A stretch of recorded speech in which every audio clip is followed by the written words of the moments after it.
Streets social media ndinoswera ndichiona kuti nyaya dzacho dziri kufamba sei. Ndiri kudzifambira zukuru handiti sepakuti ndini ndega the only Zimbabwean uncle, so ndinototi ndidzifambire nyaya dzachona ibasa rangu sasekuru vevanhu kudai zvani.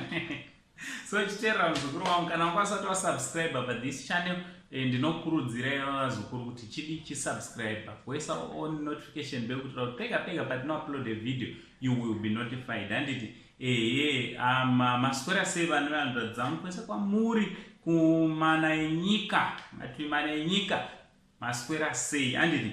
Ndichikurudzira kuti mudanane mudzimba dzenyu handiti. Vakomana nevasikana, vamwe vari kuroora muna December munomu, chinova chinhu chakanaka. Matanga imba yenyu, tangai mune rudo vazukurana, mudanane zvekwamberi chaizvo.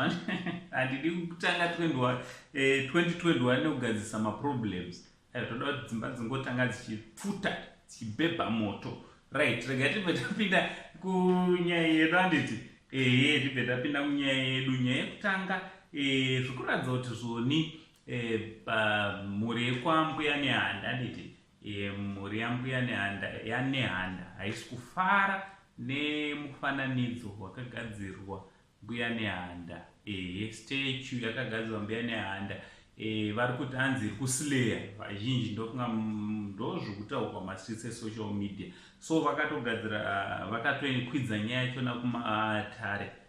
Umbohwa ndauya nawo ndounohuri panapa. Bepa rachona rinotoratidza kuti nyaya yachona yakaripotewa neanonzi ndizvere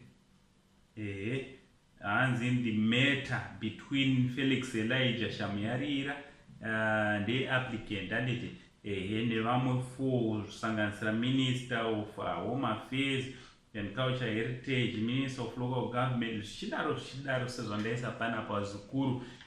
Ndo vari kufanira kunge vari vanopindura panyaya yachona handiti, vanoresponda. So what do you think vazukuru nenyaya iyi yasvika payaenda kumatare edzimhosva? Zvikuratidza kuti mhuri hadzisi kufara nemufananidzo kana nestatue yambuya nehanda.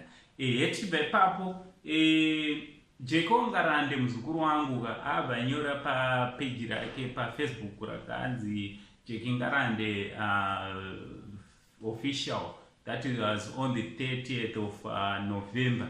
Akabata aiwa uyu mufananidzo wamuri kuona hasiri yembuya nehanda. According to source yake ndofunga atomuzwa Enias Chigwedere, tafataona mahoso nawachivaure, vanhu vanozikanwa, vanoziva nhoroondo zvakanyanya eZimbabwe. Vanotaiwa havasiri mbuya nehanda uyu. Hanzi uyu anonzi Charwe wekwahwata Mufakose handiti. So zvinoda kuti nhoroondo yachengeri inozikanwa zvikuru kuti zviri kufamba sei, vanhu vasazonongedzera mufananidzo unoyu vachiti ndiye mbuya nehanda. Aiwa, uyu akanga aritoriwo spirit medium kana kuti svikiro rambuya nehanda handiti. Mbuya nehanda sekuziva kwenyuka, alright, according to kana ndisingakanganise, according to tafataona mahoso, akambotaura kati mbuya nehanda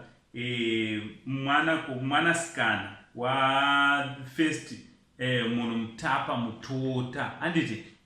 First munhu mutapa mutota, uyo akanga achigara kupi kunorth kwekuguruve uko northern part yeguruve, mugorera around 1430, around gore roro, ndo nguva yakanga inawo mbuya nehanda handiti.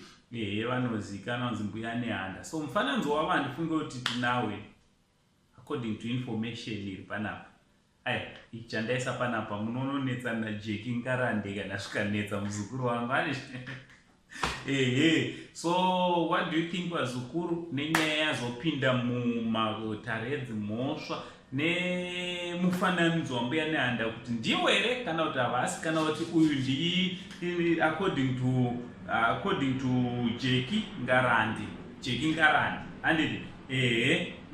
kana kuti ndicharwe wekwahwata mufakosi. Ngataura nekumakomenti. Na Uncle Saint, the only Zimbabwean uncle. Chibva tati chi? Much love.